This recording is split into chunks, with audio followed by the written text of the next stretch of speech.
चला तर मग नमस्कार सर्वांना. आता आपण बघणार आहोत आरटीओ एमव्हीआय प्री 2017चा पेपर जो 30 एप्रिल रोजी झाला होता, ज्याच्यामधला आज आपण बघणार आहोत क्वांट प्लस लॉजिकल रिझनिंग, म्हणजेच मॅथ्स आणि रिझनिंगच्या 30 पैकी 30 प्रश्नांचं विश्लेषण. ह्या 30 प्रश्नांमधून आयोगानं 2 प्रश्न बाद केले होते, म्हणजेच रद्द केले होते आयोगाच्या चुकीमुळे. जे प्रश्न बाद केले आहेत, रद्द केले आहेत, ते सुद्धा ते प्रश्न आल्यावर मी तुम्हाला व्यवस्थित सांगेलच. ओके, चलो. सो आता हा पहिला प्रश्न तुमच्या समोर स्क्रीनवर.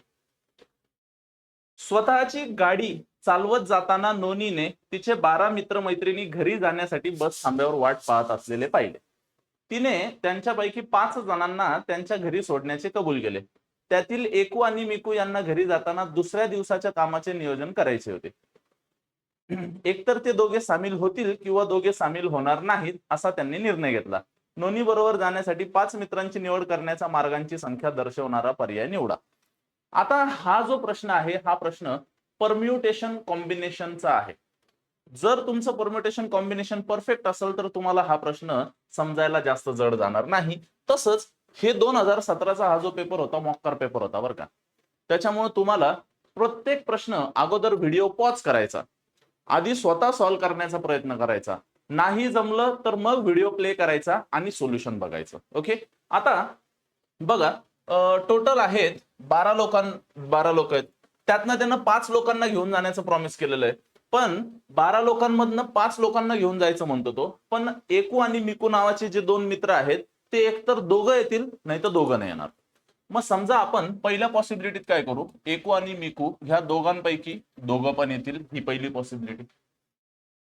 आणि आता हे बघा, परम्युटेशन कॉम्बिनेशन मध्ये अँड साठी इनटू वापरतात आणि ऑर साठी प्लस वापरतात. हे मी बॅच मध्ये शिकवलेलं आहे. तुम्ही बॅच मध्ये जाऊन एकदा व्हिडिओ नक्की बघा. आता दोघं पैकी दोघं येतील आणि उरलेले 10 लोकांपैकी 3 लोक येतील. म्हणजे हे बघा, हे काय झालं, 2 आणि 3 5 लोक येण्याची ही पॉसिबिलिटी झाली. किंवा ऑर साठी प्लसचं साइन येतं, किंवा ते दोघं जण आता इथं आलेले आहेत किंवा ते दोघं नाही येणार. मग दोघं जण नाही आले तर 10 पैकी 5 लोक येणार. ते दोघं नाही आले तर 10 पैकी 5 लोक येणार. हो, ह्या दोनच पॉसिबिलिटी बनणार आहे. एक तर 2 पैकी दोन्ही आले, मग जर 2 पैकी 2 आले तर उरलेल्या 10 पैकी 3च लोक येणार. आणि 2 पैकी दोन्ही नाही आले तर मग उरलेल्या 10 पैकी 5 लोक येणार. एवढंच हे कॅल्क्युलेशन होतं, ह्याच्या बाकी बाहेर काही नव्हतं.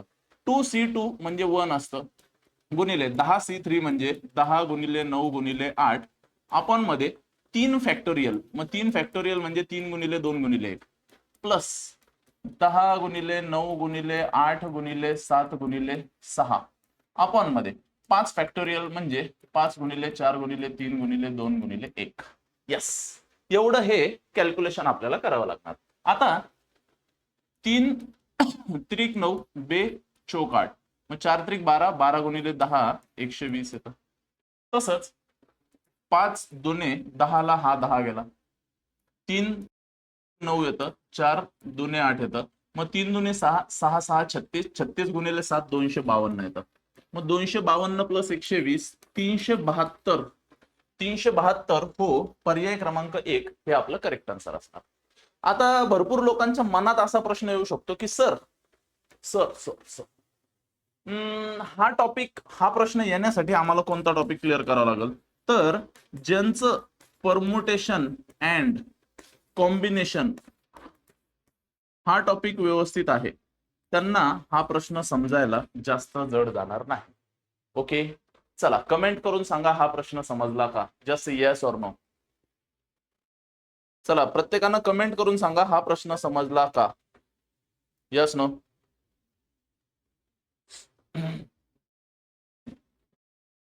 हा, दीपक दाने यस, बाकीच्यांनी बोला. चलो.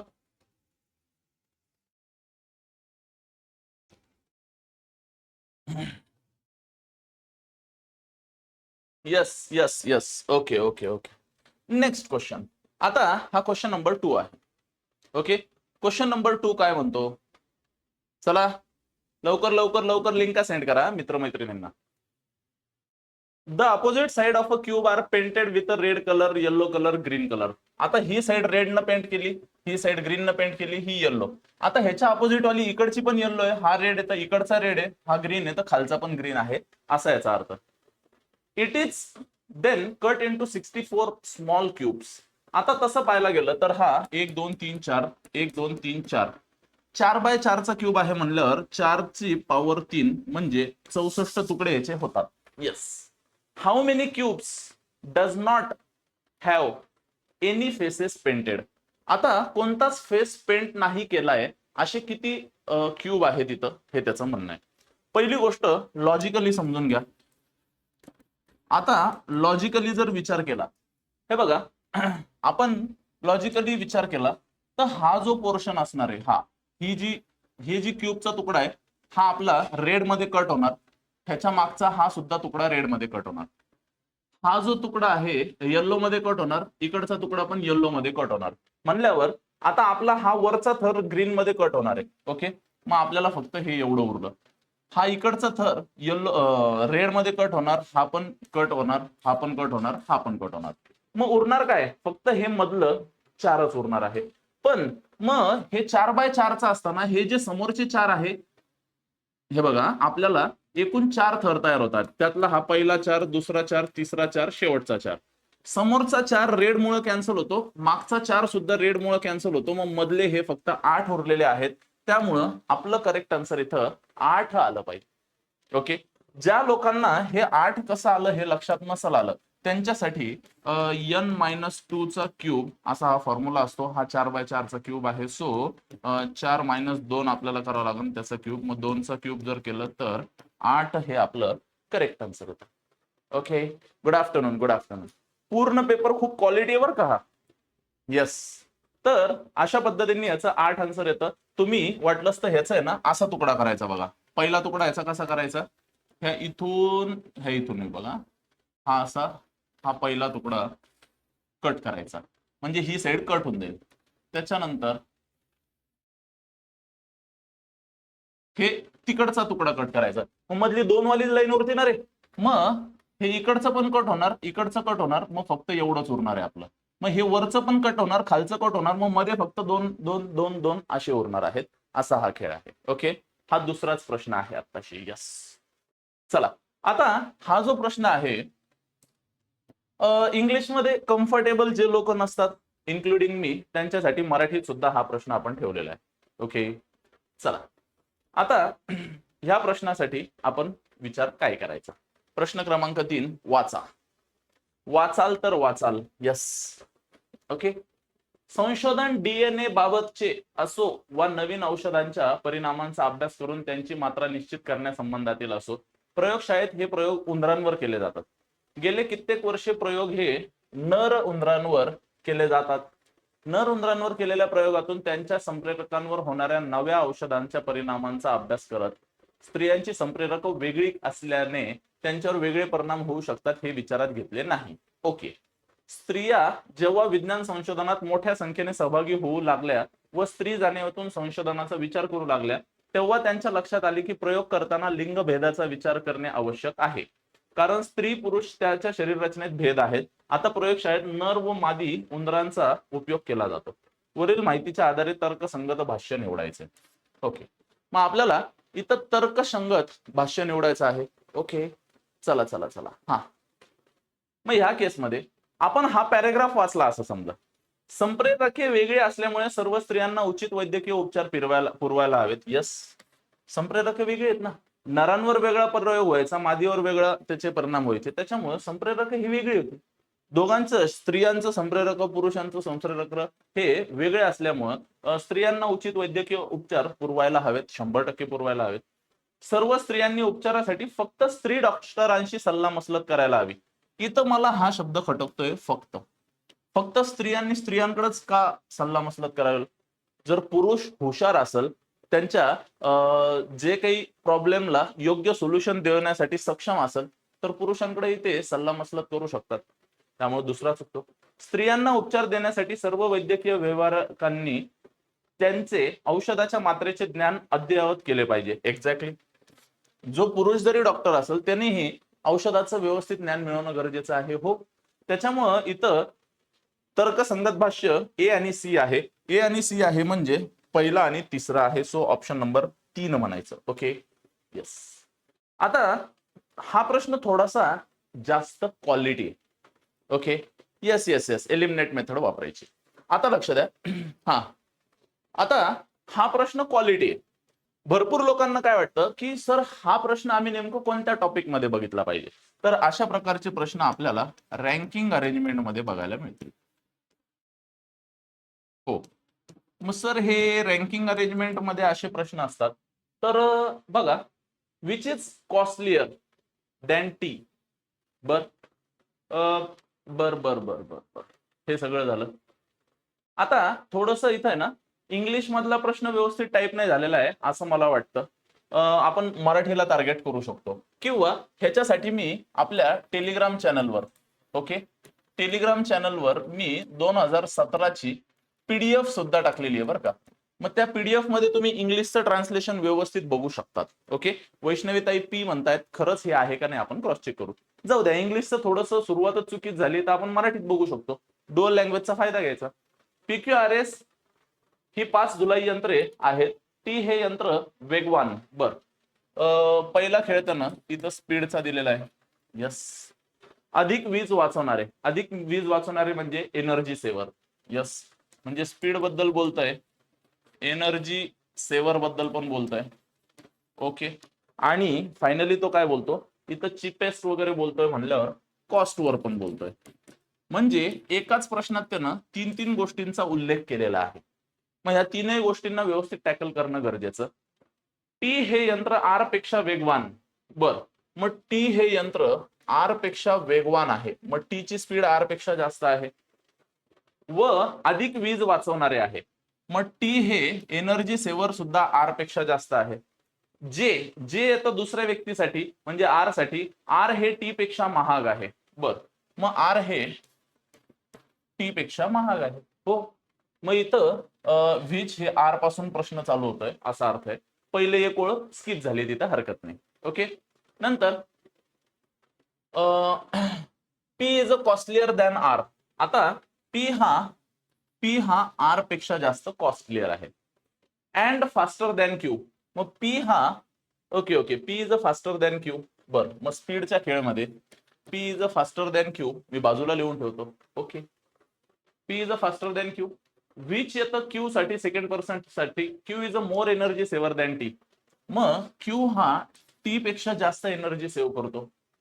Yes is the slowest. आता यस ची स्पीड सगळ्यात कमी आहे, मग कमी आहे तर यस पेक्षा सगळेजण जास्त राहील.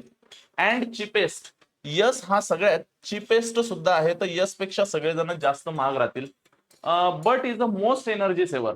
मग यस हा मोस्ट एनर्जी सेव्हर आहे. सो एनर्जी सेव्हर मध्ये आपल्याला इथं जागा करावी लागेल. सो एनर्जी सेव्हरचा असं लिहितो, आणि यस हा मोर एनर्जी सेव्हर म्हणतोय, मोस्ट. मग यसच्या पलीकडे इथं कोणी येणार नाही, यसच्या अलीकडे कोणी जाणार नाही, यसच्या अलीकडे कोणी जाणार नाही. R is a more energy saver and faster than P. आता आर हा पी पेक्षा जास्त एनर्जी सेव्हर आहे, आणि आर हा फास्टर दॅन पी आहे. मग आर हा फास्टर दॅन पी सुद्धा लिहिला. हे त्यानं दिलंय बरं का, मी मानन काही नाही. R is more energy saver, मग आर हा पी पेक्षा जास्त एनर्जी सेव्हर आहे आणि फास्टर दॅन पी सुद्धा आहे. But is a third costlier. मग आर हा थर्ड कॉस्टलियर आहे, तर जो कोणी क्यू नावाचा उरलेला आहे तो इथे येईल. मग काही लोक म्हणतील सर क्यू इथं पण येऊ शकतो ना. हो, पी क्यू शफल होऊ शकतात, हरकत नाही, पण 1 2 3 4 5 मध्ये हा थर्ड वरच राहणार.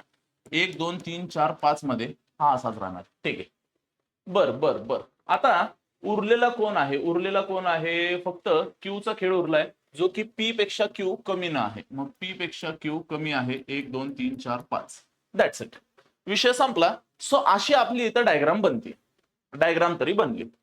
आता त्याचं म्हणणं काय आहे बघा, select the machine that has as many machine that are more energy saver, more energy saver and as many machine slow than it, slower. आता ऑप्शन पी पहिला बघा, पी. आता पी पेक्षा एनर्जी सेव्हर, पी पेक्षा energy saver जास्त आहे 4 लोक. P पेक्षा 4 जणांचं एनर्जी सेव्हर जास्त आहे, आणि स्पीड मध्ये पी पेक्षा 2च कमी आहे, मग ते सेम सेम पाहिजे आपल्याला, ते आपल्याला सेम सेम पाहिजे, त्यामुळे पहिला चुकला. आता यस, यस पेक्षा जास्त एनर्जी सेवर 4 आहेत आणि यस पेक्षा जास्त एनर्जी सेवर, ओके, यस पेक्षा एनर्जी सेवर कमी वाले 4 आहेत पण जास्त वाले 0 आहे. आपल्याला त्यानं काय म्हणले, मोर.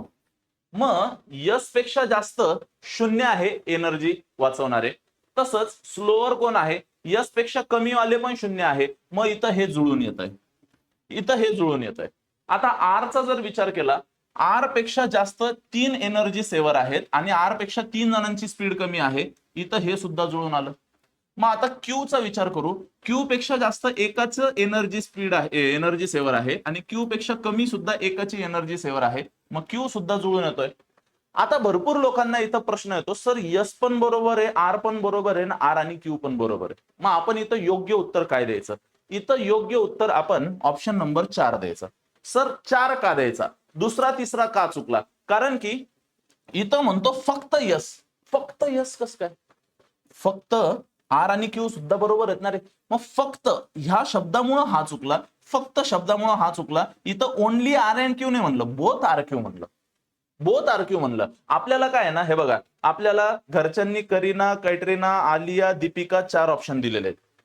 आपल्याला ही आवडती मान्य आहे, पण ही पण आवडती, ही पण आवडती. आता इथं आलिया, कैटरीना, करीना, दीपिका, दीपिका सोबत सन्नी असे 2 ऑप्शन दिले, तर आपण हे 2च निवडणार आहे ना. सो असा खेळ असतो हा बैलोक. मग ह्या 3 आवडत नाही असं नाही, हे 2 चूक आहे असं नाही, फक्त यस हे चुकीचं आहे, फक्त आर चुकीचं आहे. आर आणि क्यू इथं शब्दांचा खेळ होता, ओनलीचा. इथं सगळा खेळ कशाचा होता, ओनलीचा होता. लक्षात आलं का? बोला. आत्ताशी 4थाच प्रश्न चालू आहे, जवळपास 17-18 मिनिटं झालं मी बोलतोय. ओके भाई, प्रश्नाची अहमियत समजून घ्या. ओके चला, आता हा प्रश्न आहे, 8 friends sitting exactly facing opposite each other. हा सिटिंग अरेंजमेंटचा प्रश्न आहे. सिटिंग अरेंजमेंटचा प्रश्न ज्यांना मराठीत सॉल्व्ह करायचं त्यांच्यासाठी इथं मराठीत पण आहे, इथं इंग्लिशमध्ये पूर्ण जागा त्यानं व्यापलेली आहे, म्हणून मी इंग्लिशमध्ये सॉल्व्ह करतो. ओके, हरकत नाही. आता 8 जण आहेत. In a 2 rows equal number of member in each row, member of 1 row are facing north. पहिल्या रो वाले नॉर्थला बघतात, दुसऱ्या रो वाले साऊथला बघतात. ओके, इथून चालू होईल. A is a sitting in a row facing north. बर, आता नॉर्थला बघणारा म्हणल्यावर ए हा खालच्या लाईनीत येणार. To the immediate right of M, immediate right of M, यमच्या इमिजिएट राईटला ए आहे हे त्याचं म्हणणं आहे. हु येतं सेकंड पर्सन यम साठी, M is a sitting exactly opposite to C, M हा सी च्या एक्झॅक्टली अपोजिट येतो. N is to the immediate right of C, C च्या इमिजिएट राईटला यन येतो, तर ह्याच्या अपोजिट एक लोक असणार. हो. And D is exactly opposite के, आता डी हा के च्या अपोजिट आहे, मग के च्या अपोजिट डी आहे, पण मग ते इकडे येणार का इकडे ह्याची आयडियाच नाही आपल्याला. हु येतं के साठी, K is a immediate right of A, A च्या इमिजिएट राईटला जर के आहे तर के च्या अपोजिट डी हा इथं येणार. Okay, L does not sit end of a row, L हा एंड ऑफ अ रो नाही, मग यल इथं येतो, उरलेला फक्त आहे बी. मग विषय संपला. आपलं सिटिंग अरेंजमेंटचं हे स्ट्रक्चर तयार झालेलं आहे. बॅच मध्ये आपण ह्याच्यावर मोक्कार प्रश्न घेतलेत, विसरू नका. Okay, then select the correct description of position of a member. Description काय म्हणतं, L is a opposite A, आता यल हा ए च्या अपोजिट आहे, पहिलं बरोबर. Position of B cannot be determine for the lack of necessary information, पण B ची इन्फॉर्मेशन माहिती आहे, हा म्हणतो काढू नाही शकत, मग चुकला. L and D sitting immediate next to each other, next म्हणजे शेजारी शेजारी असतं, त्याचा असा अर्थ असतो. यल आणि डी शेजारी शेजारी आहेत, हा सुद्धा बरोबर आहे. M and L are not member of the same row, मग यम इथं आहे, यल इथं आहे, हे सेम रो मध्ये नाहीयेत, त्यामुळे हे पण बरोबर. मग ए सी डी बरोबर आहेत. मग ह्याचा अर्थ असा, ऑल बट एक्सेप्ट बी, कोण कोण बरोबर आहेत, सगळेच बरोबर आहे बी सोडून, सगळे बरोबर आहे बी सोडून, असा याचा अर्थ होतो. लक्षात आलं का? बोला यस नो. आणि हो, तुम्ही मेकॅनिकल इंजिनियर आहात असं गृहीत धरून मी शिकवतोय, तुम्ही 12वीचे स्टुडंट आहे असं गृहीत धरून मी शिकवत नाही. Option D, yes yes yes yes sir, आलं लक्षात. चला, आता हाच मराठी मधला प्रश्न होता, बाकी काही नाही. आता हे तर आपलं सिलोजिझमचा प्रश्न आहे, 65 प्रश्न आहे. इथं त्यानं स्टेटमेंट दिलेलं असतं, इथं कन्क्लुजन दिलंय, बरोबर का चूक सांगायचं. No tree is flower, no tree is a flower. Some trees are fruit, some trees are fruit, हे flower. Fruit that are tree are not flower, fruit that are tree are not flower. हो, हा भाग फ्लावरचा भाग नाहीच आहे, त्यामुळं पहिलं येतं बरोबर, पहिलं येतं बरोबर. No fruit is a flower. मग फ्लावरचं भांडण टी सोबत आहे, त्याच्या शेजारच्या फ्रूटला बोलणार, हा म्हणतो बोलत नाही, सो हे चुकतं, त्याच्यामुळं ओनली ए फॉलोज, ओनली ए फॉलोज. सर हे तुम्ही काय बोलले, ह्याचं भांडण ह्याच्याशी शेजारच्याशी बोलत नाही, हे बॅच मध्ये मी शिकवलं. ओके, यस, बॅच मध्ये हे शिकवलंय. चलो, आता हा प्रश्न, आय थिंक हा 7वा प्रश्न आहे ना. 7वा प्रश्न आयोगानं रद्द केलेला आहे असं माझ्या माहितीस्तवर, बरं का. हो हो हो हो. ओके, चला. अरे यार, रेंज गेली का ग वैशो?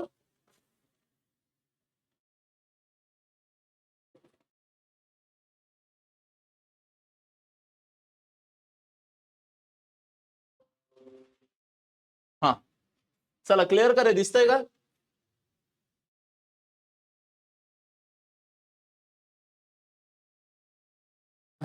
चला, मी दिसत असेल आता? Yes no?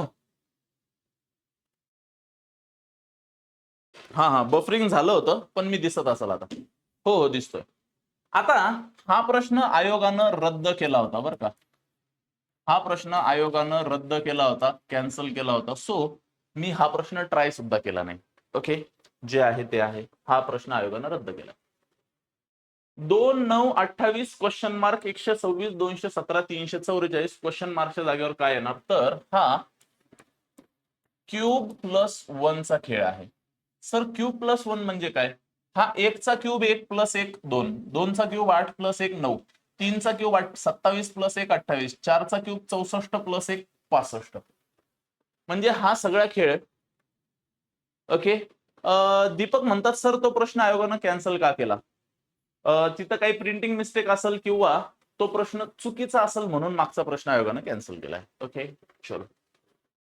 हा, आता प्रश्न क्रमांक 9. अरे, डिस्कनेक्टच होतंय सारखं.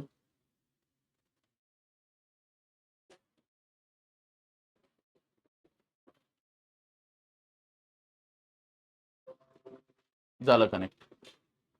हा, चला बोला. मी दिसत असेल कदाचित तुम्हाला? येस. बघा ऑप्शन बी. जरी अजूनही महाग असला तरी स्मार्टफोन आज चैनीची गोष्ट मानली जात नाही, कारण कोणीही अंगठे बहादर व्यक्ती फक्त त्याच्या किंवा तिच्या अंगठ्याच्या हालचाली करत तो वापरू शकतो. जर त्याची किंवा तिची इच्छा असेल तर अन्वेषण करत आणि शोध घेत त्याला किंवा तिला हव्या त्या मार्गाने स्वतःचं अध्ययन करू शकते, हे त्याचं म्हणणं. अनुमान काय? स्वयं अध्ययनासाठी फोन्स आवश्यक आहे. वाक्यावरनं तर तेच आपल्याला दिसतंय, स्वयं अध्ययनासाठी फोन आवश्यक आहे. ओके, कारण अंगठे बहादर जरी असला तरी तो स्वतःचा अध्ययन करू शकतो. ठीक आहे, स्वतःचा अध्ययन करू शकतो, त्याच्याकडे स्मार्टफोन आहे, अंगठे बहादर आहे तरी करू शकतो. महागडा असणाऱ्या सर्व गोष्टी स्वयं अध्ययनासाठी आवश्यक नसतात. महागड्या गोष्टींबद्दल वगैरे असलं काही इथं बोललेलं नाही. ओके, अरे यार, हे रिस्क सारखं कनेक्शनच येऊ लागलं. स्वयं अध्ययनासाठी आवश्यक असणाऱ्या सर्व गोष्टींना चैन मानू नये, बरोबर. स्मार्टफोनचा वापर करून कोणीही अन्वेषण व शोध मार्गाने अध्ययन करू शकतो. एक्झॅक्टली. सो ह्या प्रश्नाचं अचूक उत्तर फक्त ए व डी असं म्हणलेलं आहे. ओके, ह्या प्रश्नाचं अचूक उत्तर ए व डी असं म्हणलेलं आहे. येस, चला. हा हा हा, ओके, थोडं बफर होत असेल, टेन्शन घेऊ नका. ओबीएस चा प्रॉब्लेम आहे, नेट वायफाय स्ट्रॉंग आहे, त्याबद्दल निश्चिंत राहा. Next question. हा, आता बघा, हा खरे खोटेचा प्रश्न आहे. ह्या टॉपिकचं नाव काय आहे, तर ह्या टॉपिकचं नाव खरे खोटे असं ह्या टॉपिकचं नाव आहे. सर हे खरे खोटे कसा ओळखायचा सांगतो, समजून घ्या. एक मुलगा व एक मुलगी झोपाळ्यावर बसली आहे, ते निश्चित आहे, पण मुलगा मुलगी कोण हे ओळखता येत नाही. सरळ केसांचं मूल म्हणतं मी मुलगा आहे, कुरळ्या केसांचं मूल म्हणतं मी मुलगी आहे. जर किमान एक तरी खोटं बोलत असेल, हे बघा, किमान एक तरी खोटं बोलतंय, जर किमान एक तरी मूल खोटं बोलतंय, मग एक जण तरी खोटं बोलतंय, ह्या केसमध्ये आपल्याला ह्या वाक्यांना टार्गेट करावं लागेल. सरळ केसांचं मूल म्हणतं मी मुलगा आहे, कुरळ्या केसांचं मूल म्हणतं मी मुलगी आहे. मग आता सरळ केसांचं मूल निश्चितपणे मुलगी आहे. आता बघा, सरळ केसांचा मूल तसं पाहायला गेलं तर मुलगा आहे, पण हा काय म्हणतो मुलगी आहे. त्याच्यामुळे पहिल्याचं जे वाक्य आहे हे चुकीचं वाक्य आहे. आणि दुसरे मूल ओळखणे शक्य नाही. मग दुसरं मूल तर क्लिअर म्हणतं की मी मुलगा आहे, कुरळ्या केसांचा मुलगा म्हणतं मी मुलगी आहे. मग दुसऱ्याला जर आपण बरोबर धरलं, कारण पहिला चूक आहे दुसरा बरोबर आहे, मग हा जर मुलगी आहे आणि दुसरा मुलगी आहे, दोन्ही मुली होतील. त्याच्यामुळं हा ऑप्शन आपला चुकतो. त्यामुळं हा ऑप्शन आपला इथं चुकतो. मग आता दुसरा ऑप्शन बघा, सरळ केसांचे मूल ही मुलगी आहे. आता बघा, सरळ केसांचं मूल तसं पाहायला गेलं मुलगा आहे, पण हा म्हणतो मुलगी आहे, म्हणजे पहिल्यानं खोटं बोलला होता. कुरळ्या केसांचं मूल मुलगा आहे. ओके, आता कुरळ्या केसांचं मूल मुलगा आहे, तर मी मुलगी आहे, तर मग तसं पाहायला गेलं दुसऱ्यानं पण खोटंच बोललेलं आहे. ओके, आता त्यांना काय म्हणलं, जर किमान एक व्यक्ती खोटं बोलत आहे, किमान किमान एकचा अर्थ काय असतो हे बघा, किमान एक खोटं बोलतोय म्हणजे आपल्याला एवढं कळतं, शाळेमध्ये 10वीला असताना पास होण्यासाठी किमान 35 मार्क घेणं गरजेचं होतं. ह्याचा अर्थ 40, 50, 70, 80, 90 हे चालतच नव्हतं असं नव्हतं ना रे. मग इथं किमान एक जण खोटं बोलतोय, जे की दोन्ही खोटं बोलले तरी आपल्या जुळून येत आहेत रेशीम गाठी. त्यामुळं आपल्याला त्यांच्या म्हणण्यानुसार एक मुलगा आणि एक मुलगी पाहिजे होतं. हो, हा खोटं बोलला, हा म्हणतो मी मुलगा आहे पण ही मुलगी आहे, हा म्हणते मी मुलगी आहे पण हा मुलगा आहे. जेणेकरून मुलगा मुलगी आपल्याला दोघं भेटले, दोघंही खोटं बोलत आहेत, किमान एक खोटं बोलणाराही भेटला. त्यामुळे आपलं करेक्ट आन्सर इथं ऑप्शन नंबर 2 आहे. त्यामुळं आपलं करेक्ट आन्सर इथं ऑप्शन नंबर 2 येणार. चालतंय का बोला, यस नो? चलो बोलो, कळलं का बोला. चलो,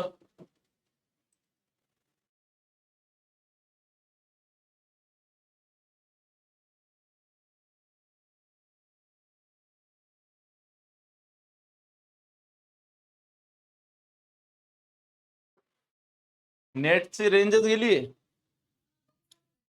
हो ना, डायरेक्ट नो ऍक्सेस म्हणतोय ते.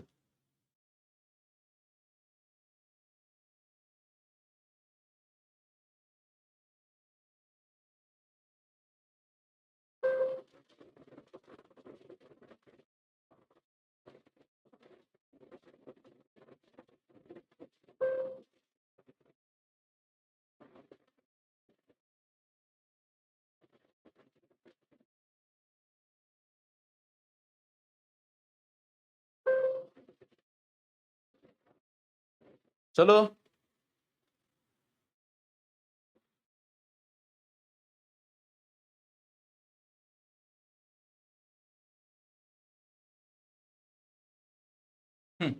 आपण पुढचा प्रश्न बघूयात, 11वा.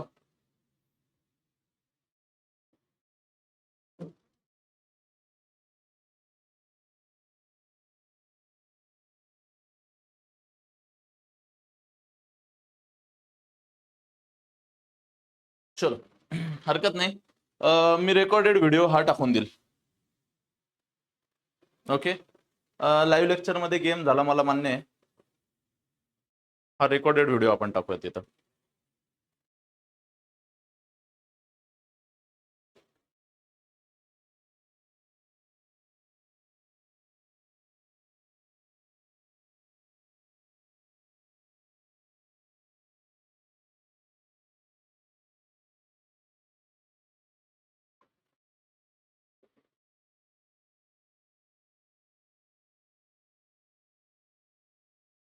चलो, असू द्या. मी याची रेकॉर्डिंग कम्प्लीट करतो. ओके, एकच मिनिट हा.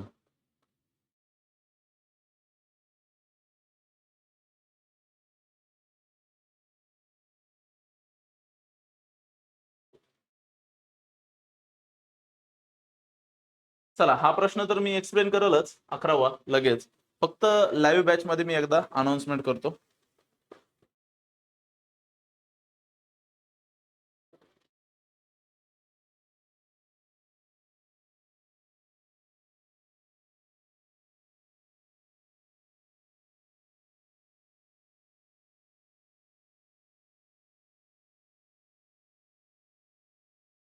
चलो ठीक आहे.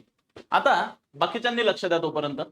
प्रतिपादन व युक्तिवाद अभ्यासा. प्रतिपादनाला तर्कसंगत कायदेशीररित्या पाठबळ देणारा युक्तिवाद निवडायचे. आता हा युक्तिवाद आहे, आर्ग्युमेंट आहे. ओके, आर्ग्युमेंट आपल्याला लक्षात आलं पाहिजे. युक्तिवाद, प्रतिपादन. गर्भलिंग निदान विरोधी कायद्याची कठोर अंमलबजावणी करणे गरजेचे आहे. ओके, मग ह्या केसमध्ये एखाद्याला बहीण, सून व पत्नी कुठून मिळेल? आता हा आर्ग्युमेंट करत असताना आपण बहीण, सून, पत्नी गर्भलिंगामध्ये ह्या गोष्टींचं माणूसही राहू शकतो ना. गर्भलिंग प्री मॅरेज पण बाळ होऊ शकतो ना. तर मग तिथं मुलगा पण अबॉर्शन करू शकतात. गर्भ विकृत असल्याखेरीज कोणत्याही स्त्रीला गर्भपाताची परवानगी दिली जाऊ नये. पण हा आर्ग्युमेंट नाही झाला. हे तर लॉजिक आहे क्लिअर. हे आर्ग्युमेंट नाही. शासनाच्या आरोग्य सेवामार्फत प्रत्येक स्त्रीला सुरक्षित गर्भपात सुविधा मिळणे हा तिचा हक्क आहे. ज्यावेळेस आपण आर्ग्युमेंट करतो ना, त्यावेळेस काय म्हणतो, कोर्टातही गेल्यावर तिचा हक्क आहे, तू रिकामा गप्पा बोलू नको, तिला पोटगी भेटलीच पाहिजे, तिला हक्क आहे. आर्ग्युमेंट. ओके, गर्भपात हा स्त्रीचा हक्क असायला हवा. यस. आता ज्यावेळेस एखादा आपण आर्ग्युमेंट करतो, समजा आपण स्त्री आहे, त्यावेळेस आपण काय म्हणणार की नाही, गर्भपात माझा हक्क पाहिजे. तो आर्ग्युमेंट करतोय आपण. ओके, सो इथं सी आणि डी म्हणल्यावर ऑप्शन नंबर 4 हे आपल्याला क्वेश्चन नंबर 11 साठी बरोबर म्हणायला लागेल. ओके, चला पुढं. हा प्रश्न मस्त आहे बघा. हा प्रश्न मस्त आहे. बी व ए या दोन गावांना जोडणाऱ्या रस्त्याच्या नकाशाचा अभ्यास करा आणि बी व ए पर्यंत कोणत्याही चौकातून पुन्हा न येता वाहतुकीसाठी उपलब्ध सर्व शक्य मार्ग दर्शवणारा पर्याय निवडा. आता हे सर्व शक्य मार्ग आपण कसे बघायचे बघा. मी काय करतो, तुम्हाला मार्ग दाखवत जातो. हा हा पहिला मार्ग झाला. ओके, सो हा पहिला मार्ग. यस. त्याच्यानंतर आता वरची लाईनच क्लिअर करू. दुसरा मार्ग कोणता येईल आता? हा असा असा असा. म्हणजे दुसरा मार्ग हा असा असा असा असा असा असा. हा दुसरा मार्ग. आता इथं तिसरा मार्ग कसा येईल? असा असा हे असा. हा तिसरा मार्ग. मग तिसरा मार्ग हा तिसरा मार्ग झाला. ओके, आता इथं चौथा मार्ग कसा येईल? बरं ठीक आहे. इथंच चौथा मार्ग बघत असताना इथून असं असं असं असं हा असा जाऊन असा. ह्याच्यामध्ये दुसरा मार्ग आपण इथनच खाली बघितला होता, पण हा चौथा मार्ग असा. ओके, सो चौथा मार्ग हे असा गेलो, असं परत इथनं सरळ इकडे आलो, सर्कल मध्ये आलो, हे असं असं असं. सो हे वर्णच जर आपले 4 मार्ग होत आहे, डायग्राम तर सेम आहे, वरचे 4 मार्ग आणि खालचे 4 मार्ग असे एकूण आपल्याला 8 मार्ग बी पासून ए वर जाण्यासाठी एकूण आपल्याला 8 मार्ग राहतील. किती मार्ग राहतील? 8 मार्ग राहतील. Yes, that is that. Question number 12. आता विसंगत घटक ओळखायचा आहे. पहिली गोष्ट, साधा सरळ सोपा प्रश्न आहे हा. विसंगत घटक ओळखत असताना हे बघा, ही मधली लाईन आहे, अशी ही मधली लाईन आहे. ह्या मधल्या लाईनच्या राईट साईडला हा 1 आणि 1 2 बॉक्स आहे, लेफ्ट साईडला 1 आणि 1 2 बॉक्स आहे. हो, मधल्या लाईनीच्या राईटला 2, लेफ्टला 2 बॉक्स आहे. तसंच ही पण मधली लाईन आहे बघा, ह्याच्या राईटला 1 आणि 1 2, लेफ्टला 2 बॉक्स आहे. तसंच ही मधली लाईन आहे बघा.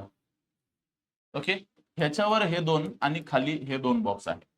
त्या तिघांच्या राईटला लेफ्टला 2 2 बॉक्स आहे.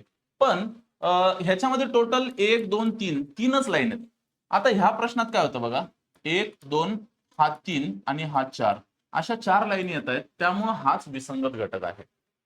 सगळ्यांमध्ये 3च लाईनी येत आहेत, जसं की हा पहिला, दुसरा आणि मग हा तिसरा. जसं की आता हा ह्याला उलटा ठेवलाय, पहिला, दुसरा, तिसरा. तरी हे काय झालं, हा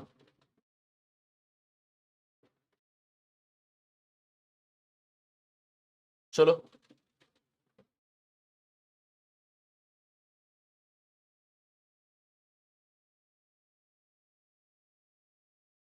हा सो आपलं करेक्ट आन्सर इथं ऑप्शन नंबर 2 येणार. ओके, नाव क्वेश्चन नंबर 14. क्वेश्चन नंबर 14 आपण बघून घेऊया इथं. ओके, आता क्वेश्चन नंबर 14 बघताना व्हेन रेड इज, जेव्हा लाल एक्स आहे हिरवा वाय आहे, मग लाल एक्स असताना हिरवा वाय, हिरवा वाय नाही निळा झेड आहे, हिरवा वाय नाही निळा झेड आहे. लाल एक्स आहे निळा झेड नाही, हा झेड पाहिजे. लाल एक्स आहे, लाल एक्स आहे तर निळा झेड नाही, मग निळा झेड नको म्हणता येईल. ओके, नको तर नको. ही सर्व माहिती सत्य आहे तर पुढील पैकी सत्य विधान कोणतं? निळा झेड असताना हिरवा वाय आहे. आता निळा झेड असताना हा नाहीये, हा नाही तर लाल आहे आणि लाल आहे तर हिरवा आहे, मग हिरवा वाय येणार, हिरवा वाय येणार. पण हा नसताना येणार आहे का? तो ज्यावेळेस हा नाहीये त्यावेळेस हिरवा वाय येईल, पण इथं असताना कसं काय येणार? त्यामुळे हा चुकला. लाल एक्स नसताना निळा झेड नाही, लाल एक्स नसताना निळा झेड नाही, पण लाल एक्स असताना निळा झेड आहे ना, हा नसताना नाही नाही म्हणतोय. हिरवा वाय नसताना लाल एक्स नाही. आता हिरवा वाय असताना लाल एक्स आहे तर हिरवा वाय नसताना लाल एक्स नसणारच आहे. त्यामुळं आपलं करेक्ट आन्सर इथं ऑप्शन नंबर 3 आहे. त्यामुळं आपलं करेक्ट आन्सर इथं ऑप्शन नंबर 3 येणार. यस. अगला सवाल. नाझीर जो 16 वर्षांचा आहे तो वयाने त्याच्या बहिणीच्या 4 पट मोठा आहे. मग बघा, ही नाझीर ही त्याचा सिस्टर, हा 16 वर्षांचा आहे तर तो बहिणीच्या 4 पट आहे. 16 भागिले 4 केलं तर त्याची बहीण 4 वर्षांची येते. नाझीर त्याच्या बहिणीच्या वयाच्या दुप्पट मोठा असेल तेव्हा त्याचं वय किती असेल? आता नाझीर त्याच्या बहिणीच्या दुप्पट मोठा असेल. ओके, मग नाझीर 16 वर्षांचा आहे, त्याची बहीण 4 वर्षांची. कितीतरी वर्षानंतर तो त्याच्या बहिणीच्या दुप्पट होईल. हा एकाच दोन त्यांचा रेशिओ झाला. मग 1 आणि 16, 16 1 16 प्लस एक्स बरोबर 2 गुणिले 4 8 अधिक 2x. 2x मधनं x गेलं x येतं, मग इथं 16 मधनं 8 गेलं 8 येतं. मग x ची व्हॅल्यू 8 येते. तर 16 मध्ये जर आपण 8 टाकलं तर हा 24 वर्षांचा होतो आणि ह्या 4 मध्ये 8 टाकलं तर हा 12 वर्षांचा होतो. मग ज्यावेळेस त्याच्या बहिणीचा हा डबल होईल त्यावेळेस नाझीर 24 वर्षांचा असेल. त्यावेळेस नाझीर हा 24 वर्षांचा असणार हो.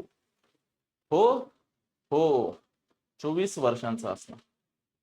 पुढं आता हा प्रश्न आपण मराठीतही सॉल्व्ह करू शकतो. ABCDEF हे सदस्य व 2 जोडपी प्रत्येक आहेत. बर, ABCDEF हे सदस्य आहेत. ABCDEF हे सदस्य, ज्याला इंग्लिश मध्ये सॉल्व्ह करायचं त्याच्यासाठी इंग्लिश मध्ये ABCDEF हे सदस्य. मी पझल मध्ये इंग्लिश मला व्यवस्थित आहे त्यामुळे मी हे निवडलं, बाकी नाही. 2 married couples and each member prefers distinct fruit. प्रत्येकाला काही ना काही फ्रुट्स पण आवडतं, ठीक आहे. None of male member, none male member prefer either banana और गुआवा. मेलला बनाना ग्वावा नाही आवडत तर फिमेलला बनाना ग्वावा आवडणार. D who is a son in law of E, D who is a son in law of E. बर, ईचा son in law D आहे. D who is son in law of E enjoys grapes most. मग D जो आहे तो grapes enjoy करतो, जो की डी हा मेल आहे. ओके, आता हा 8 नाही, हा बी आहे बरं का, हा बी आहे. Be who has a sibling F. आता बीचं सिबलिंग एफ आहे म्हणजे बी आणि एफ हे भावंड आहे. हे भावंडांसाठी मी सिंगल लाईन मारत असतो. अँड येतं फर्स्ट पर्सन बी साठी, B is a son of C. आता बी हा सन येणार सी चा. बर, मग बी येणार सन सी चा, हरकत नाही. Okay, B who is sibling of F son of C prefers orange. आता बी ला ऑरेंज आवडतं. बी ला ऑरेंज आवडतं. F is a A's grandchild. आता एफ हे ग्रँड चाइल्ड आहे ए च. मग ए हा आपल्याला वरच्या जनरेशन मध्ये ठेवावा लागेल. इथनं खाली एक आणि इथनं खाली एक. मग हा ग्रँड चाइल्ड होणार. ग्रँड चाइल्ड म्हणलंय याचं जेंडर अजूनही मेल किंवा फिमेल सांगितलेलं नाही. And like banana. मग एफ ला बनाना आवडतं. मग एफ ला बनाना आवडतं. ठीक आहे ठीक आहे ठीक आहे ठीक आहे ठीक आहे. आणि त्यांना पहिलेच म्हणलं होतं जो मेल नाहीये त्याला बनाना नाही आवडत, मग फिमेलला बनाना आवडणार. मग एफ ला आपल्याला फिमेल द्यावं लागणार. एफ ला आपण फिमेल दिलं. हो. A who prefers guava has a spouse. Okay. Has a spouse who prefer chikoo. A guava आणि एचं जे स्पाउस आहे त्याला चिकू आवडतं, हे त्याचं म्हणणं आहे. बर, हरकत नाही. पण आता ए ला स्पाउस, तर बघा म्हणलं होतं नो मेल मेंबर ग्वावा, म्हणजे मेलला ग्वावा नाही आवडत तर फिमेलला ग्वावा आवडणार. मग हे फिमेल आहे, फिमेलचं लग्न मेल सोबत होणार. ह्याचा असा अर्थ क्लिअर आहे इथं. Okay. Select the arrangement, select the statement वगैरे वगैरे वगैरे त्याचं म्हणणं आहे. आता बघा तो बात की बात यहाँ पर ऐसी हो रही है. ई ला एक मुलगी मुलगा आहे आणि सी ला पण एक मुलगी मुलगा आहे. मग सी आणि ई चं आपण लग्न लावून टाकू शकतो. जे की सी आणि ई चं लग्न लावून टाकलं हे ए चं हे बाळ येणार होतं. ए चं काय येणार, हे बाळ येणार. विषय संपला. ओके. चला चला चला चला चला चला.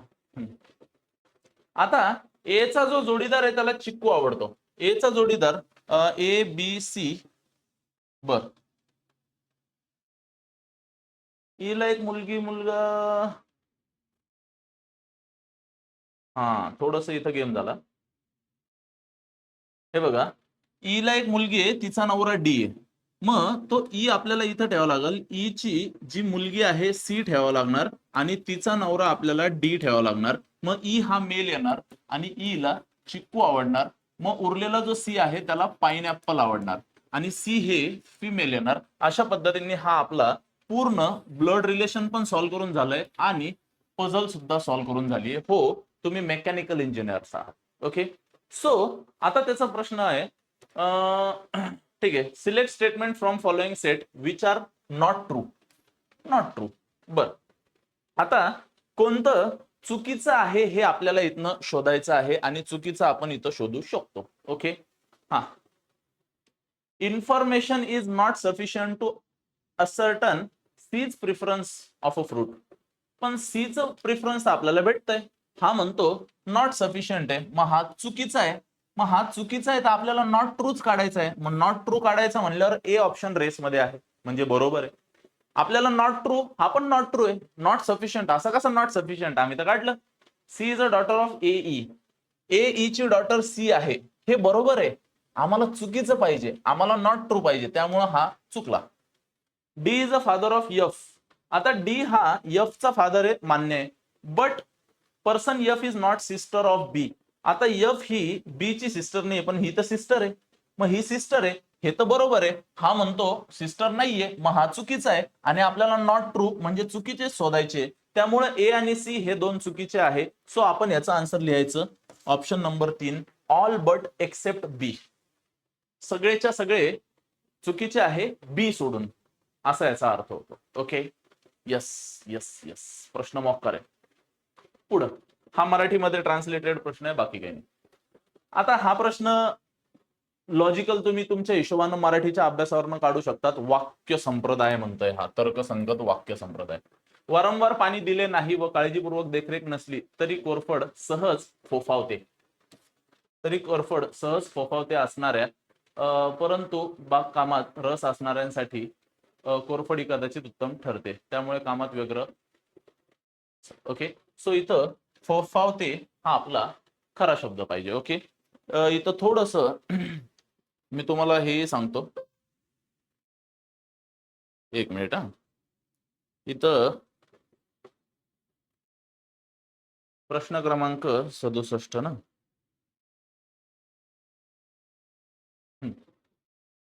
कोरफड सहज फोफावते. फोफावते नंतर त्यामुळे कामात व्यग्र असणाऱ्या. आता हे त्यामुळे कामात व्यग्र हा शब्द इथं आला पाहिजे. त्यामुळे कामात व्यग्र असणाऱ्या परंतु बागकामात रस असणाऱ्यांसाठी कोरफड ही कदाचित उत्तम निवड ठरते, असं त्याचं म्हणणं आहे. ओके, हा जो शब्द आहे ना, त्यामुळे कामात व्यग्र, हे इथं आलं पाहिजे. इथं म्हणजे ह्या स्वल्पविराम नंतर इथं आलं पाहिजे. ही प्रिंटिंग मिस्टेक आहे, ही नंतर तुम्हाला मी एडिट करून देऊन टाकल, किंवा तुमच्या समोर 2017चा पेपर आहे असं गृहीत धरून मी शिकवतोय तुम्हाला. ओके, आता हा प्रश्न साधा, सरळ, सोपा आणि पांचट असा हा प्रश्न. कोणती आकृती प्रश्नचिन्हाऐवजी ठेवता येईल? पहिली गोष्ट लक्षात ठेवा, हा जो डॉट आहे हा उजवीकडे आहे, नंतर डावीकडे आला, परत उजवीकडे आहे, मग डावीकडे आला पाहिजे. मग डावीकडे आला पाहिजे तर इथं डावीकडे आहे, इथं डावीकडे नाहीये, इथं डावीकडे आहे. इथं सॉरी, एक काडी, दोन काडी, इथं तीन काडी, मग पुढे चार काड्या पाहिजे. मग इथं चार काड्या नाहीये, ते गेला, मग चौकोन इथं आहे. आता ही जी डार्क रेष आहे पहिले इथं आहे, नंतर अँटी क्लॉकवाईज चालली इथं, नंतर अँटी क्लॉकवाईज चालली इथं, मग नंतर ती इथं असली पाहिजे. इथं असली पाहिजे म्हणजे ती इथं असली पाहिजे. सो ऑप्शन नंबर 4 मध्ये आम्हाला ते दिसून येत आहे. ओके, ऑप्शन नंबर 4 मध्ये आम्हाला ते दिसून येत आहे. यस. पुढं हा बर, आता हा प्रश्न मराठीतही सॉल्व्ह होईल. 5 डॉक्टर ABCDE आहेत. बर, म्हणजे डॉक्टर आहेत ते ABCDE आहे. 4 इंजिनियर GHKL आहेत. इंजिनियर GHKL आहे. हो हो हो. नंतर शिक्षक MNOPQR आहे. मग टीचर MNOPQR हे आहेत. यापैकी ABGHOPQ या महिला आहेत. ABGHOPQ महिला आहेत. ओके, उर्वरित पुरुष संघ बनवताना खालील अटी आहेत. ओके, ज्यात पुरुष डॉक्टर आहे त्यात महिला शिक्षिका नाही. आता पुरुष डॉक्टर AB आहे. मग पुरुष डॉक्टर सॉरी, ज्यामध्ये पुरुष डॉक्टर असेल, पुरुष डॉक्टर तर CDE आहे. पुरुष डॉक्टर CDE आहे, त्यात महिला शिक्षक नाही. मग महिला शिक्षक नाही म्हणल्यावर महिला शिक्षक OPQ नको, मग CDE सोबत OPQ नको. मग आता बघा, CDE सोबत OPQ नको, मग इथं CD सोबत OPQ आला, चुकला. CD सोबत OPQ आला, चुकला. D सोबत OPQ आला, हा पण चुकला. मग आपल्याला नाईलाजानं पहिलाच ऑप्शन लिहावा लागेल. बाकीचे 3 मी ऑप्शन एलिमिनेट केले. क्रॉस चेक करा. ज्यात पुरुष इंजिनियर असेल त्यात महिला डॉक्टर नसेल. आता पुरुष इंजिनियर KL, मग जिथं KL असेल तिथं महिला डॉक्टर नसेल, म्हणजे AB नसेल. मग KL आणि AB सोबत नसेल, मग AB सोबत KL नाहीच आहे. बरोबर आहे. कोणत्याही संघात 2 पुरुष शिक्षकांपेक्षा अधिक शिक्षक असता कामा नये. कोणत्याही संघात 2 पुरुष शिक्षकांपेक्षा, शिक्षक पुरुष MNR आहे. MNR 2 पेक्षा जास्त नको, मग MNR इथं 0 आहे. 2 पेक्षा जास्त नको. गव्हर्नमेंट जॉबला लागण्यासाठी तुम्हाला 2 पेक्षा जास्त अपत्य चालत नाही. 0 चालतात ना, तसाच हा खेळ. ओके, चला पुढं 20वा प्रश्न. आता 20वा प्रश्न बघत असताना study the following information and select the most appropriate code for save मनी मोर. म्हणजे हा प्रश्न आपला कोडिंग डिकोडिंगचा प्रश्न आहे. ओके, मग कोडिंग डिकोडिंगचा प्रश्न, सेव्ह मोर मनी. सेव्ह हा शब्द पहिले बघा, सेव्ह हा शब्द 3ऱ्या-4थ्या ओळीत आहे. सेव्हचा कोड JESKIB, बर हा इथं KIB. मोर हा शब्द इथं आहे. मोर हा शब्द तिथं दिसत नाहीये, इथं दिसत नाहीये, इथं पण दिसत नाही. मग मोरचा कोड हा आपल्याला फक्त ह्या चोळीमध्ये पाहिजे. जसं की JES ला JES आलं, मग मोरचा कोड हा DOB आला पाहिजे, कारण DOB हा तुम्हाला बाकी कुठंच नाही दिसणार. आणि मनी हा शब्द आता पहिल्या आणि दुसऱ्या ओळीत आहे. सो मनीचा कोड काय येणार, टिस निम जेस मध्ये इथं निम असा येणार. सो आपलं उत्तर काय येणार, कीप डोब निम. सो आपलं करेक्ट आन्सर ऑप्शन नंबर 2 येणार. आपलं करेक्ट आन्सर इथं ऑप्शन नंबर 2 येणार ग. ओके, चला चलो चलो चलो चलो चलो. हा, आता 20वा झाल्यावर 21वा. नोमने त्याच्या मूळ स्थानाला भेट देण्यासाठी 2130 किलोमीटर प्रवास केला. बर, हरकत नाही. एकूण प्रवासापैकी 1/3 अंतर त्यांना विमानानं कापलं. मग ह्याच्या 1/3 केलं तर 710 येतं. मग 710 अंतर त्यानं एरोप्लेननं कापलं असं म्हणायला हरकत नाही. मग 2130 मधनं 710 गेलं, 1420 अंतर उरलं. त्याने केलेला रेल्वेचा प्रवास त्याने बसनं केलेल्या रेल्वेच्या 3/5 आहे. मग 3/5 आहे रेल्वेचा प्रवास बसच्या प्रवासाच्या. ओके. त्याने केलेला रेल्वेचा प्रवास बसने केलेल्या प्रवासाच्या 3/5 आहे. मग बसनं 5 अंतर काढलं तर रेल्वेनं 3 अंतर कापलं. मग 5 आणि 3 8 एकक उरलं. मग हेच 8 एकक म्हणजे 1420. 8 एकक अंतर रेल्वे आणि बसनं कापलं, जे की 2130 मधनं 710 एरोप्लेननं कापलं तर 1420 उरलं. 1420 उरलेलं अंतर असं कापलं. तर त्याच्या भेटीच्या दरम्यान त्याने बसनं कापलेलं अंतर किती? बसनं 5 एकक कापलं. 5 एकक म्हणजे किती? 8 एक 8, इथं 6 उरले, 2 शून्य. 8 7 56, इथं 6 उरले, पुढे 0. 8 7 56, इथं 4 उरले, मग इथं 0.5 येतं. मग 177.5 आणि हा गुणिले मध्ये 5 येणार. मग येणारं उत्तर आपल्याला 0.5 मध्ये आलं पाहिजे. 0.5 मध्ये असणारा हा एकमेव ऑप्शन आहे. 887.5 उत्तर येतं. आपलं करेक्ट आन्सर 887.5 येतं. हो, तुम्ही कॅल्क्युलेटरवर इथं करून बघू शकतात. हो, कॅल्क्युलेटर कुठे आहे? या बोर्डवर मी कधी कॅल्क्युलेटरचा संबंध नव्हता आला. मॅथ्स मध्ये कॅल्क्युलेटर 177.5 फुलजा सिमसिम 177.5 गुणिले 5 887.5. हो, 887.5. पण मी कॅल्क्युलेशन सगळं केलं नाही. पुढं आता हा प्रश्न मस्त प्रश्न आहे. सोबत दिलेल्या 8 एक सारख्या जाड कागदाच्या चौरस तुकड्यांचा गट अभ्यासा आणि त्यांच्या तळापासून वरपर्यंतचा क्रम निवडा. आता तळापासून वरपर्यंतचा क्रम निवडत असताना सगळ्यात तळाला हा डी आहे, हा ए आहे, हा सी आहे. सर डी ए सीच कसं आहे? बी पण आहे ना. अरे बी तर इथला आहे. बी हा तळाचा नाही, तळाच्या वरचा आहे बी. ओके. मग डी ए सी पासून सुरुवात पाहिजे. मग डी ए सी पासून सुरुवात पाहिजे. इथं ई पासून सुरुवात केली, चुकला. मग इथं डी ए सी पासून सुरुवात आहे. आता तसं पाहायला गेलं तो काय म्हणतो तळापासून वरपर्यंतचा क्रम निवडायचा आहे. मग सगळ्यात खाली डी आणि डी च्या वर ई एवढं गणित लक्षात ठेवा. मग डी च्या वर ई पाहिजे. मग डी च्या वर ई पाहिजे, पण इथं तळापासून वरपर्यंत जात असताना हे तळाला लागलेले आहेत. मग सगळ्यात खाली डी पाहिजे, पण इथं डी हा ई च्या वर दिसतोय. इथं बघा, डी हा ई च्या वर दिसतोय. मग डी हा ई च्या वर दिसत असल्या कारणामुळं हा ऑप्शन इथं चुकतो. बर, आता डी च्या वर ई आहे, मान्य आहे. आता डी च्या पुढे ई पाहिजे होता, इथं अलीकडे ई आला म्हणून हा चुकला. सो करेक्ट आन्सर इथं ऑप्शन नंबर 2 येणार. हो, कारण की हे तळापासून वर लावतोय, म्हणजे हा D A C E B F H G असा येतोय. सो डी च्या वर ई, इथं बघा डी च्या वर ई आलेला आहे. ह्या एका सुरागवरनं पण आपण याचं उत्तर काढू शकतो. तसं पाहायला गेलं डी ए सी सगळ्यात खाली आहे. हे बघा, डी ए सी सगळ्यात खाली आहे.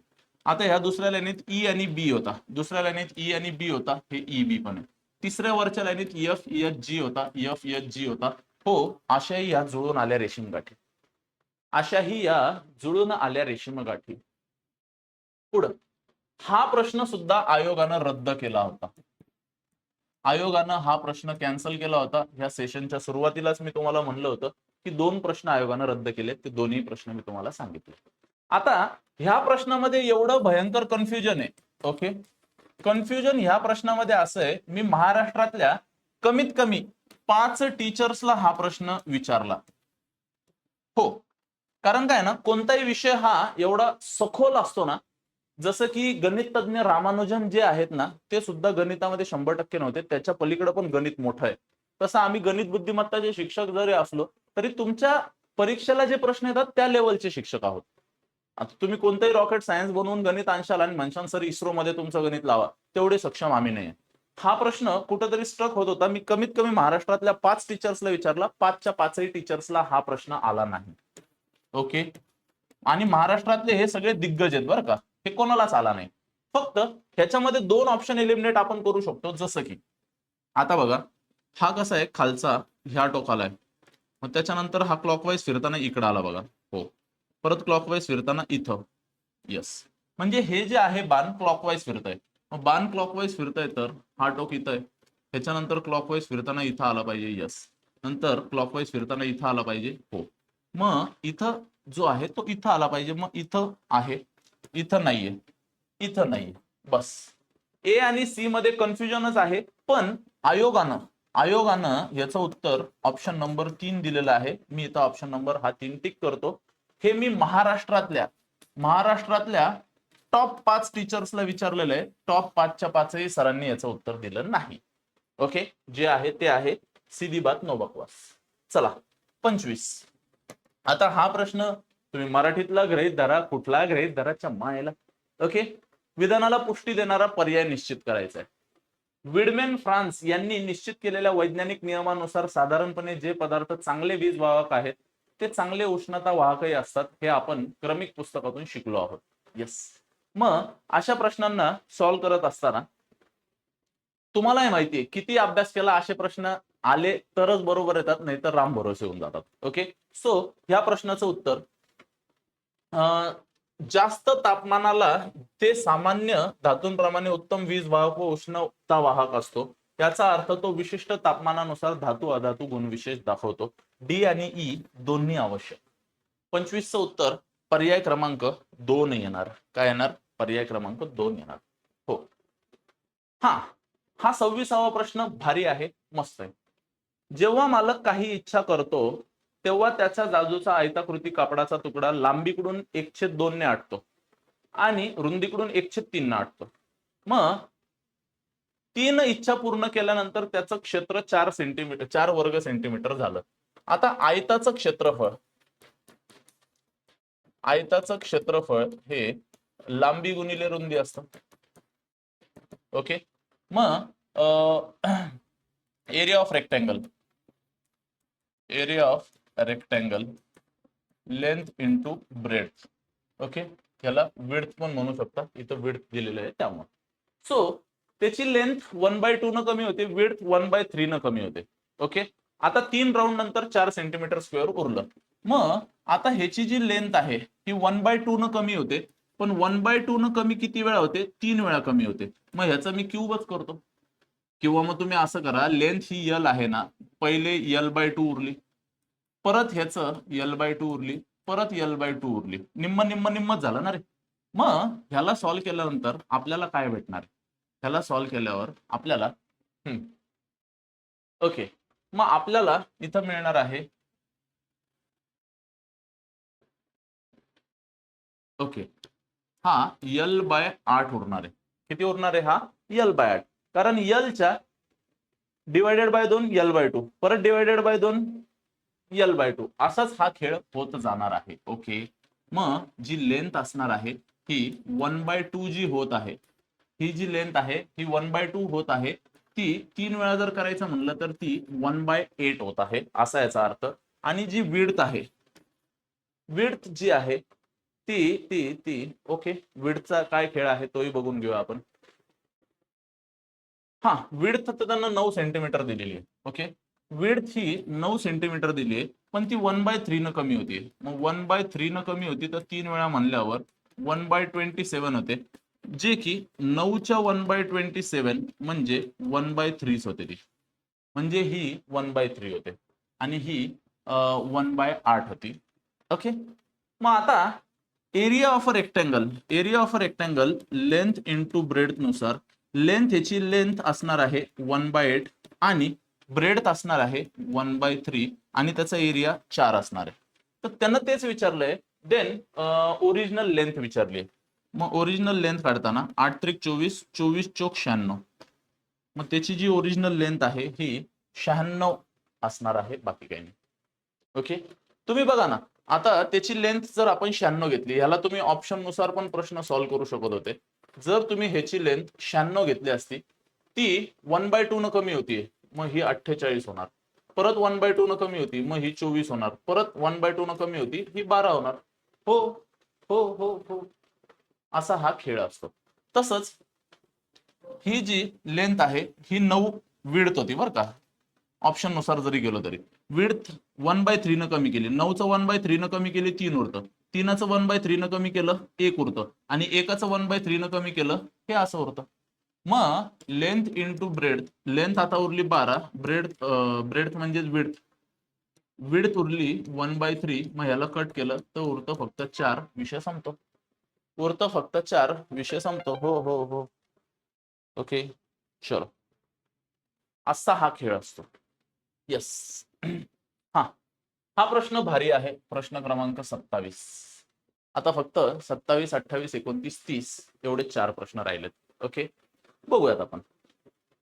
एका नगराच्या वाहतूक विभागाने त्यातील वाहनांची माहिती गोळा केली. यात खासगी वाहनांच्या तिप्पट सार्वजनिक वाहने आहेत. बर, 20% सार्वजनिक वाहने पर्यायी इंधनावर धावतात, पैकी 40% जैविक इंधनावर, 20% हायड्रोजन, उरलेले असं 25% खासगी वाहने, 5 पेक्षा बर बर बर, आणि हेच प्रमाण नैसर्गिक वायूच्या बाबतीत सार्वजनिक वाहनांच्या बाबतीत निम्म आहे. बर, त्या नगरातील किमान 5 वर्ष वापरात असलेल्या टक्केवारी दाखवली. ओके, समजा आपल्याकडं खासगी वाहनं 100 आहेत, तर सार्वजनिक वाहनं हे 3 पट आहेत. मग सार्वजनिक वाहनं 3 पट आहे म्हणजे 300 असणार. हो, आता खासगी वाहनांच्या 3 पट सार्वजनिक, 20% सार्वजनिक वाहने पर्यायी इंधनावर चालतात. मग सार्वजनिक वाहनांचा पर्यायी इंधनांचा खेळ 20%, मग ह्या 300च्या 20% जर केलं तर 60 वाहनं पर्यायी इंधनावर चालतात. पैकी, हा शब्द इथं महत्वाचा, पैकी म्हणजे ह्या 60 पैकी 40% जैविक इंधनावर चालतात. मग सार्वजनिक मधले जैविक इंधनावर जे चालणारे आहेत ते 60च्या 40% आहे, म्हणजे 24 आहेत. हो, 20% हायड्रोजनवर चालतात, ह्या 60च्याच आहे बरं का ते. म्हणजे सार्वजनिक वर हायड्रोजनचा जो खेळ आहे हा 60च्या 20% आहे, म्हणजे 12 आहे. आणि उरलेली नैसर्गिक वायूचा उपयोग करतात. ह्या 60 मधनं 40 आणि 20, 60 गेले तर 40% उरले. मग सार्वजनिक मध्ये नैसर्गिकचा वापर करणारे जे असतात ते 60च्या 40%, म्हणजे 24 आहे. म्हणजे 24 आणि 24, 48 आणि 12, 60. ह्या सार्वजनिक पर्यायी 60 मधनं हा 60 बरोबर सेट झालाय. 25% खासगी वाहने 5 पेक्षा कमी वर्ष वापरात आहेत. मग खासगी मधनं 25% जर म्हणलं तर 100च्या 25% म्हणजे 25 वाहनं 5 वर्षपेक्षा कमी वापरात आहे. ठीक आहे, ओके. आणि हेच प्रमाण नैसर्गिक वायूचा वापर करणाऱ्या सार्वजनिक वाहनांच्या बाबतीत निम्म आहे. आता सार्वजनिक नैसर्गिक वापर करणाऱ्याच्या निम्म आहे, मग सार्वजनिक मध्ये नैसर्गिक वापर करणाऱ्याच्या 24 आहे, 24च्या ते निम्म म्हणताय म्हणजेच 12 आहे. पण 12 कशाचा आहे, 5 वर्षापेक्षा कमी वापर होत असलेले. या नगरातील किमान 5 वर्ष वापर असलेला, आता 5 वर्ष किंवा कमी असलेला, व नैसर्गिक वायूवर, आता हे नैसर्गिकचाच खेळ असलेल्या सार्वजनिक वाहनांची टक्केवारी, नैसर्गिक मध्ये सार्वजनिक असणारे हे 12 आहे, ह्यांची टक्केवारी. एकूण आपल्याकडे 100 आणि 300 400 होते, मग ह्या 12चं 400 पैकीचं विचारतंय किती टक्के, तर 3% येणार. हो, करेक्ट आन्सर 3%. करेक्ट आन्सर काय येतं, 3% येतं. यस, प्रश्न मॉक होता, प्रश्न मॉक होता. चलो, आता हा पुढचा प्रश्न. पुढील तथ्य सत्य मानून त्यांचे परीक्षण करावं, त्यावर आधारित तर्कसंगत अनुमाने निवडा. विवेकी विचार करण्याचा गुणविशेष प्रदर्शित करणारे सर्व विद्यार्थी विज्ञान अध्ययनात आनंद घेतात. ज्या विद्यार्थ्यांना विज्ञानात रस नसतो ते बहुधा सर्जनशील असतात. विवेकी विचार करणारे काही विद्यार्थी विज्ञान जीविकेचा पाठपुरावा करतात. अनुमान, कोणतं तर्कसंगत आहे बघायचं. सर्जनशील विद्यार्थी विवेकी विचार करणारा गुणधर्म कधी प्रदर्शित करत नाहीत. आता बघा, जे सर्जनशील आहेत ते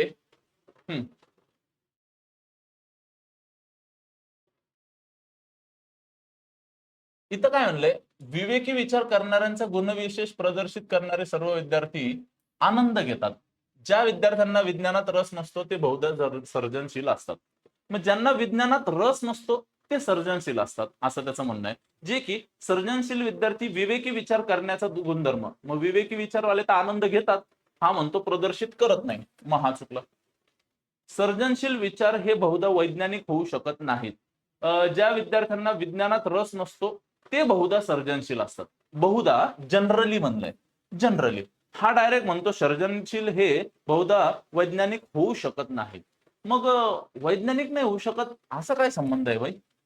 विवेकी विचार करणारे सर्जनशील विचार करत नाहीत.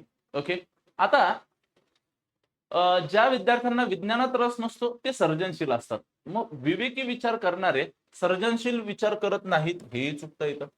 फक्त विवेकी विचार करणारे विद्यार्थी विज्ञान जीविकेचा पाठपुरावा करू शकतात. फक्त ह्या शब्दामुळे हे पण चुकलं. सो एकही इथं तर्कसंगत नाही असा याचा अर्थ. ओके, आता मी एवढं इथं क्लिअर लिहिल. अशा प्रश्नांमध्ये आपलं नशीबच मॅटर करतं बरं का. आयोगांना ह्याच्यामध्ये तुमची विकेटच घ्यायची असते आणि लिटरली असे प्रश्न नशिबावर पण भरपूर डिपेंड असतात. इथं नजर हटी डायरेक्ट दुर्घटना घटी असतात. सीमा तिच्या वर्गात सर्वात उत्तम असलेल्या धावकात 50वी तसेच वाईट असलेल्या धावकातही 50वी. मग ही सीमा आहे. तिच्यापेक्षा उत्तम 49, मग ही 50वी. तिच्यापेक्षा खराब 49, मग ही 50वी. मग 49 आणि 49 98 आणि 99. मग टोटल 99 लोक असणार. टोटल किती लोक असणार? तर एकूण संख्या दर्शवणारा 99चा आकडा आहे. हा बेस्ट प्रश्न आहे. बेस्ट प्रश्न आहे, बेस्ट. कसं काय बघा. आता शेवटचा प्रश्न. माशाच्या नमुन्याची मापने पुढील प्रमाणे दिली आहेत. त्याचा डोक्याची लांबी 9 सेंटीमीटर आहे. डोकं, ओके, डोकं 9 सेंटीमीटर आहे. त्याच्या डोके व शेपटी दरम्यानच्या शरीराची लांबी ही डोकं व शेपटी यांच्या लांबीच्या बेरजे इतकी आहे. तर मग आपण इथं शेपटी समजा एक्स घेऊया. शेपटी एक्स घेऊया.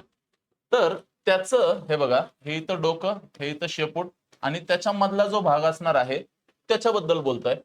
त्या डोकं आणि शेपटी यांच्या दरम्यानचा भाग म्हणजे हा दरम्यानचा भाग, शरीराची लांबी डोके व शेपटी यांच्या लांबीच्या बेरजे इतकी आहे. मग त्याचं जे शरीर असणार आहे डोकं आणि शेपटी सोडून हे डोकं आणि शेपटीच्या बेरजे इतकं आहे, म्हणजे 9 अधिक एक्स आहे. शेपटीची लांबी, आता बघा शेपटीच्या लांबीबद्दल बोललोय. आता ही जी शेपटीची लांबी आहे ही लांबी डोके आणि, आता डोके हे 9 आहे आणि डोके व शेपटी दरम्यानच्या शरीराच्या लांबीच्या 1/4 बेरजे इतकी, बेरजे इतकी. मग डोके बेरीज डोके आणि शेपटीच्या, मग डोके आणि शेपटीच्या 1/4 ह्या दोघांच्या बेरजे इतकी शेपटी आहे. शेपटी आपण एक्स पकडलं होतं. मग एक्स बरोबर 9 अधिक 9 प्लस एक्स 1/4. सगळ्यांना 4 न जर गुणलं तर 4 गुणिले एक्स 4x, 4 गुणिले 9 36 प्लस 4 न गुणलं तर 4 कॅन्सल होतो, 9 प्लस एक्स होतं. हो, मग 36 आणि 9 45 येतं. हा एक्स इकडे येणार, 3x होतं. एक्स ची व्हॅल्यू येते 15. एक्स ची व्हॅल्यू 15 आली. तर माशाची एकूण लांबी दर्शवणारा पर्याय निवडा. मग माशाची एकूण लांबी दर्शवणारा आपल्याला पर्याय निवडायचा आहे. ओके, मग आता माशाची एकूण लांबी बघत असताना तिचं डोकं असणार प्लस शरीर असणार आणि शेपूट असणार. मग माशाचं डोकं 9 सेंटीमीटर आहे, शरीर हे 9 प्लस एक्स आहे आणि शेपूट एक्स आहे. मग 9 प्लस 9 आणि एक्स ची व्हॅल्यू 15 आहे, एक्स ची व्हॅल्यू 15 आहे. 15 आणि 15 30 आणि 9 39 आणि 9 48. मग माशाचं एकूण लांबी, माशाची एकूण लांबी ही 48 सेंटीमीटर येणार. Yes, that is that. अशा पद्धतीने आपला हा पूर्ण पेपर इथं संपलेला आहे. ओके, अशा पद्धतीने हा आपला पूर्ण पेपर इथं संपलेला आहे. ओके, अपेक्षा करतो हे तुम्हाला व्यवस्थित समजलं असेल. So guys, thank you, bye, take care. भेटूयात पुढच्या सेशनला. Love you all. प्रत्येकानं व्हिडिओला लाईक, चॅनलला सबस्क्राईब करायला विसरायचं नाही. ओके.